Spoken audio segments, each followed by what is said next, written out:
Hello, welcome back to Let's Talk Title with Emerald Coast Title Services. I'm president of ECTS, Dion Moniz. And I'm Ashley Bowen, the Director of Operations and a licensed title agent.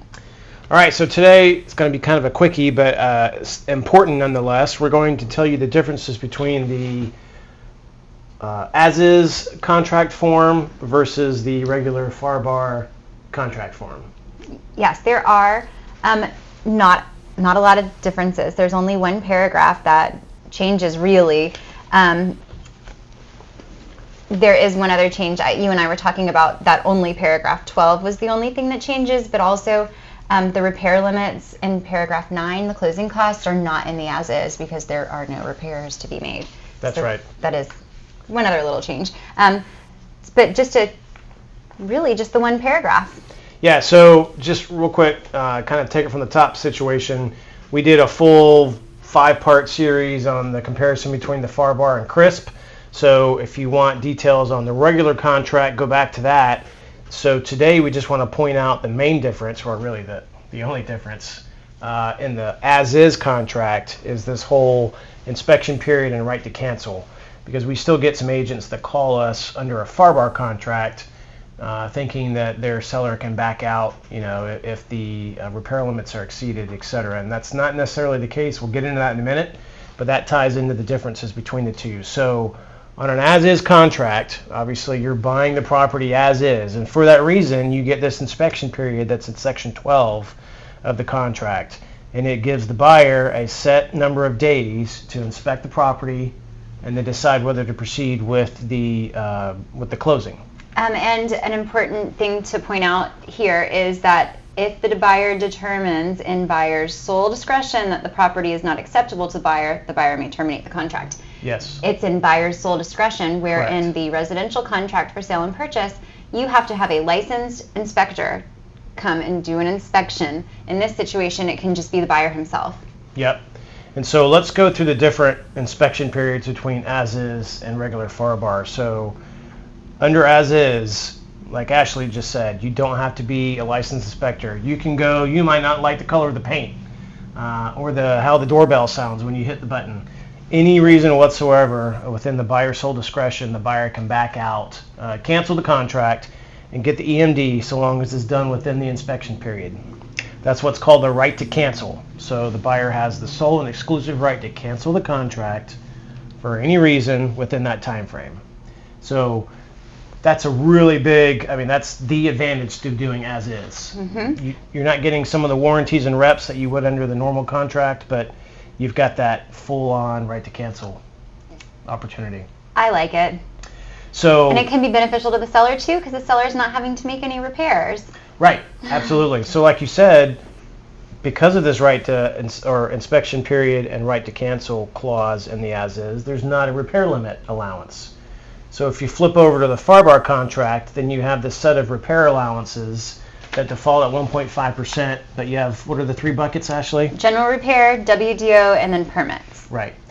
So under the regular contract, the buyer will get their licensed inspector to do the inspection within the inspection period, obviously.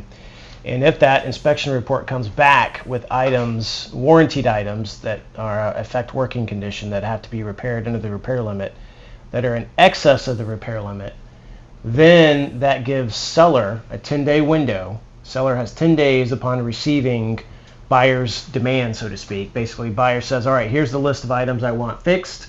It's in excess of the repair limit. Seller then gets 10 days to get their own licensed inspector, do their own inspection, and assuming there aren't differences, if there are differences, they figure out how to work them out.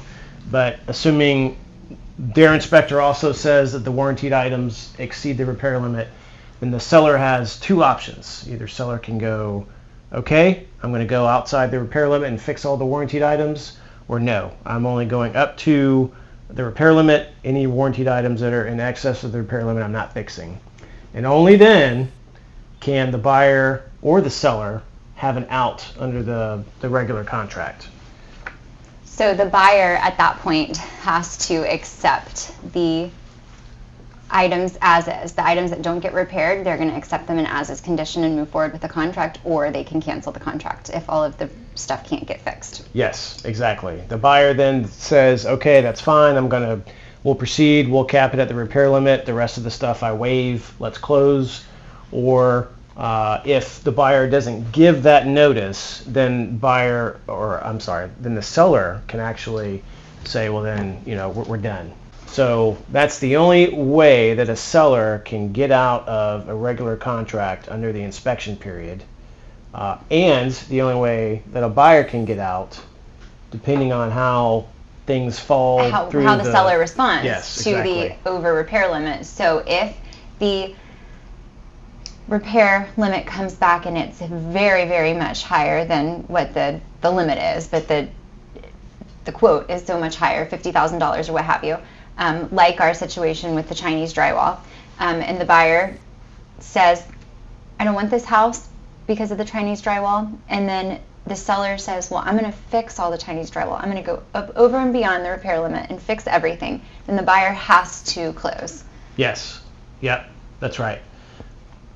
Yeah, buyer's locked in because that Chinese drywall is a perfect example. They didn't want to go through with it, and it was very expensive to repair, and the seller said, no, that's fine, I'll fix it all.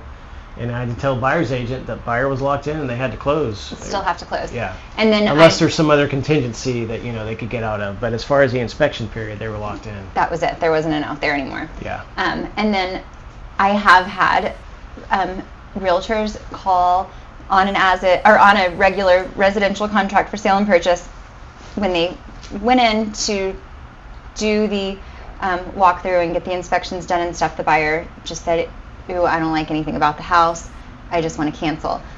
But buyer cannot just cancel. When you're on a regular contract for sale and purchase, you have got to go through all the hoops. You've got to have your inspection done by a licensed person, submit your repair request to the seller, and then see how the seller responds.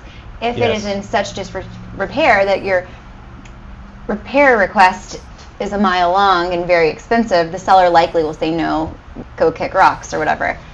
Hopefully that's what happens, but the seller could say, yeah, we'll fix it all, and then you're stuck. Yeah. So be careful. Or if the inspection comes back and it's all within the repair limits, they're both locked in.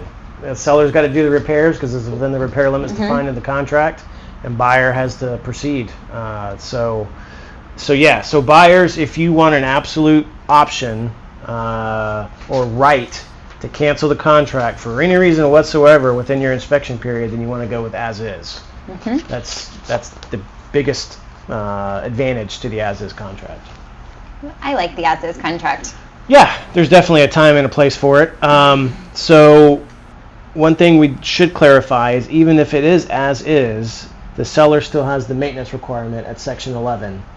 So if anything breaks between the effective date of the contract and the closing date, the seller has to fix it. I've had conversations before where the seller's agent's like, well, they're buying it as is. It's the condition when we close, and I'm like, no, it's the condition that was in place on the as of the date. effective date. Yep, it says the seller shall maintain the property, including the lawn, shrubbery, and pool, in the condition existing as of the effective date. So if you have an as is contract and the pool equipment breaks in between effective date and closing date, you need to fix the pool equipment because it needs to be as it was on the effective date. Correct. Even if it's as is. Yep. And under an as is, the seller still has the obligation to disclose hidden defects that the seller knows about that aren't readily discoverable upon reasonable inspection. And they must help assist with giving everything that they have about any open or expired permits to the buyer so that they can close those out post-closing. The seller does not have to close out open and expired permits, but they do need to provide all of the information that they have to the buyer. Yep, so that's another difference on as is the permit issue. So yes, you at least have to provide information to the buyer so they know it has to be closed out, but it's no longer an obligation of the seller as it is under the regular contract. Yes. Yeah, so quite a few differences there, I guess. And then we can't fail to mention our new app. Yes, our new app is live. It's called ECTS One. It's very cool. It has over 20 calculators on it, and very robust. You can get it on our website where there's a floating widget, or you can go to ects1.com, or you can search ECTS1 at the Apple Store or Google Play Store. Pretty easy to find. So it is robust. It's got lots of different calculators. You can create buyer and seller net sheets, and you can also create these awesome flyers that you can actually have your picture and logo. You can include pictures of the house that you're sending estimates to on these flyers and send it right from your app, and they look so professional, and it takes less than 5 minutes.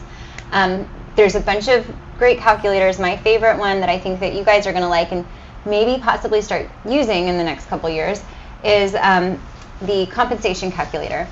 Currently, sellers are like, we'll pretty much pay anything to get our house sold. But in a couple of months, maybe it won't be so much that way. It'll be more of a seller's market, and they may start refusing to pay buyer broker commissions. So this compensation calculator will calculate what it will look like if the buyer is paying their own broker, what it looks like if the seller is paying the buyer's broker, and then what it would look like if the buyer were to roll that compensation into their loan and pay it that way.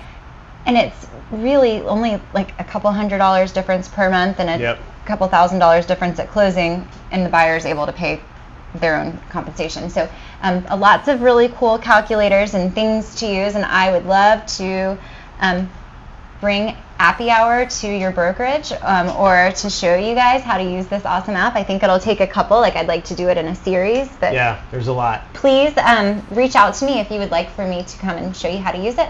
Ashley at ects.com. Yep. Ashley's doing a roadshow on the new app, so take her up on her offer, and we'll show you how cool it is. All right. Well, other than that, I think we're done for today. So until next time, we'll see you later. Bye-bye.